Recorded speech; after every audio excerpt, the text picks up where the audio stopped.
Aloha! Are you headed to the Big Island soon and looking for a place to stay? Well, I'm doing another hotel review. Today we're going to look at the Marriott on Waikoloa Beach. If you haven't seen my other videos, go ahead and check them out. I've got 2 hotels that are reviewed in the Kona area as well. The hotel is located 20 minutes north of the Kona airport and about 30 minutes from downtown Kona. It has a very nice beach right in front of the hotel. The hotel may seem a little underwhelming as you first pull up, but trust me, it gets much better from here. There's a lot of open space in the hotel and public areas that you can go to if you need to get out of your room for a minute. As you first walk in, there's an open-air garden and the front desk. The staff was great here, and they utilized the Marriott app. With the Marriott app, you can request things for your room or chat with the front desk if you need anything. This property is a Marriott Vacation Club resort. One of the best things about this property are the swimming pools and the proximity to Waikoloa Beach. Waikoloa Beach is great for swimming, snorkeling, and watching the sunset. The hotel had an on-site coffee shop that had a small assortment of breakfast foods and snacks along with 100% Kona coffee. There are several restaurants in the area you can walk to at the King's Shops and the Queen's Marketplace. Both would just be a few minute walk from the resort.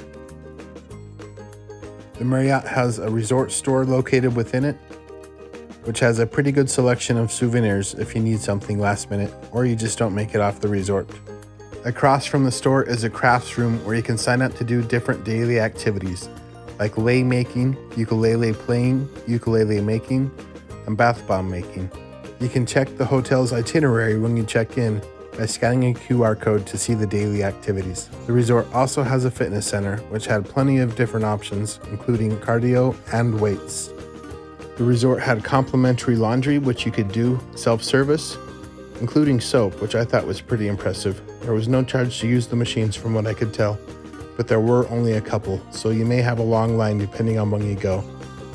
The resort does have a luau on site, known as the Sunset Luau. Prices start around $158, and the luau lasts about 3 hours. It takes place every Monday and Wednesday at 5 p.m.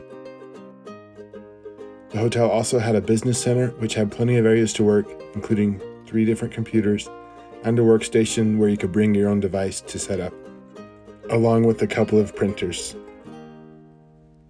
The resort has some fish ponds located directly behind it that were used during the ancient Hawaiian days. This is what remains of those ancient Hawaiian fish ponds. If you pass the trail through the fish ponds, you'll end up at Anihoma'u Beach, which is located directly next to Waikoloa Beach. Both beaches have golden sand and have plenty of activities available at them. There's snorkeling along with boat tours that can be booked. The beach also has a rental shop where you can book your own gear and do your own activities like kayaking or snorkeling. The resort had an on-site restaurant called Hawaii Calls Restaurant. They served breakfast, lunch, dinner, and had a full bar.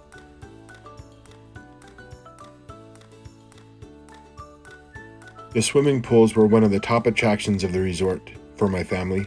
There was an infinity pool that was heated, 3 different hot tubs, a children's sand bottom pool, and a regular pool that included a water slide. Hey, aren't we all kids at heart? Go ahead and give the water slide a try. It was actually a lot of fun and helps complete the day at the pool experience in my opinion.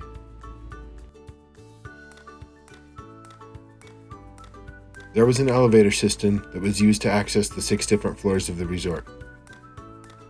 Overall, the resort was decorated in modern colors and finishes. My room had a king-size bed and a pull-out sofa couch. The room had nice finishes, fixtures, and decorations.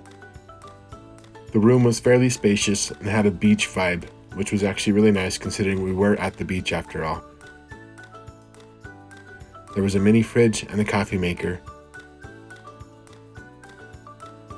The balcony was pretty spacious and it had wicker furniture and a garden view. Some of the rooms had ocean views, however ours didn't really have much of one.